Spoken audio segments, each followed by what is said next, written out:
Welcome to ECNTRADE Daily Video. Before we begin, it should be noted that any advice is of a general nature only and that your personal circumstances have not been taken into consideration.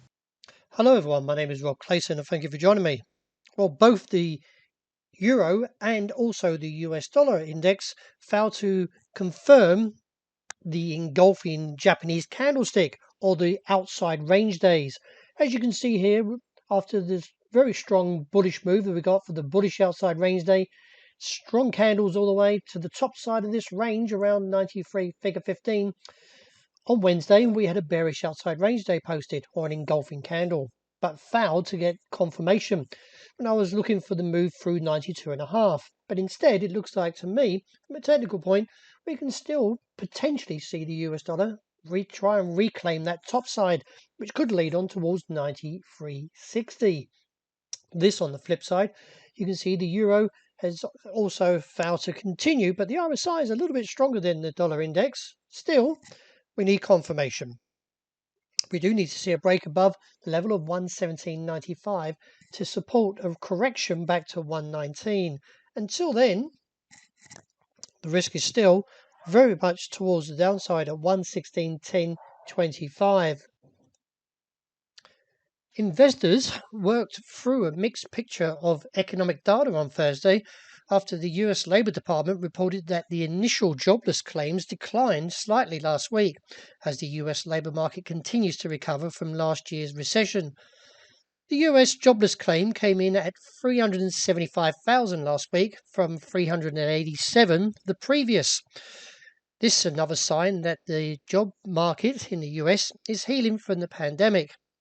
Now, at the same time, inflation at the wholesale level jumped higher than expected 1% in July, matching the rise from the previous month and dimming hopes that the upward trajectory of prices would begin to slow.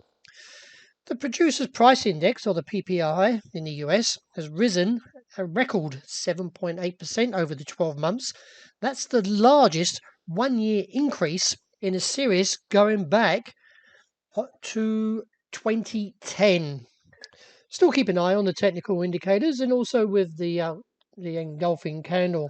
As I mentioned, if the dollar does reclaim that 93 handle, then we could see a slide back towards the broader range, which is seen from the weekly at 116.10.25. Well, the Australian dollar for 4 consecutive weeks now, as this week nearly comes to an end, remains slightly battered and bruised from a bullish, bearish sense. After the rebound from the bearish attempt failed, the bullish attempt also failed at the top side at 74. So with the boundaries still remaining somewhat to a 72.85 to a 74.25, the market is now scratching its head a little in where we're going. But from a technical point, I feel from last night's topside failure, can put the focus back on 73.25 and maybe towards its base around 72.85 and reassess from there. Since the rejection from that 110.70.80 handle after inking a fresh high at 79, the market is played in a slightly negative bias.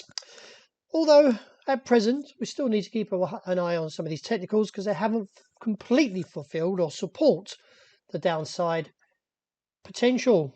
But that being said, if we see a move through the level of 25, then that would give us some indication that the confirmation from the top side can lead on to at least to a target seen somewhere towards 109.55 and a base seen around 108.55.80.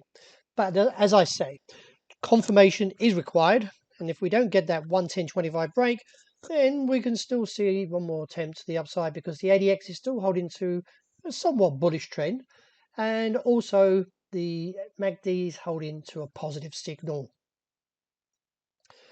Out of most of the currencies, sterling gave back all the gains from the previous day on Wednesday, and with Thursday's slide, now puts the focus a little bit to the bearish case and looking towards that 137.75 support, and with the base being recognized at present from around 137.15.20.